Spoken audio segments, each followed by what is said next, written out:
దాదాపుగా 1158 కోట్ల రూపాయలు ఇవాళ అభివృద్ధి కార్యక్రమాలకు గాను ఈ ప్రభుత్వంలో మన నియోజకవర్గానికి ఖర్చు పెట్టడం జరిగింది.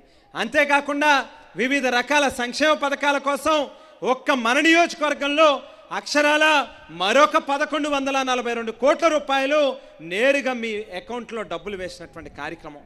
అలాగే ఇళ్ల పట్టాలు కానీ ఇట్లా పెద్ద ఎత్తున ఇవాళ మీకు మేలు చేకూర్చేటటువంటి కార్యక్రమం ఈ ప్రభుత్వం చేస్తూ ఉంది. మరి అంతేకాకుండా ఏదైతే ఎన్నికలకు ముందు మీ అందరికీ కూడా మాట ఇచ్చామో, ఇచ్చిన మాటకి కట్టుబడి ఆవేళ ఏదైతే ఎన్నికలకు ముందు ఒక్క ఓటేస్తే ముగ్గురం పనిచేస్తాము అని చెప్పామో, అమ్మ కానీ నేను కానీ తమ్ముడు కానీ, ఇవాళ మా ముగ్గురితో పాటుగా నా సతీమణి రాజశ్రీ కూడా పనిచేస్తూ ఉంది.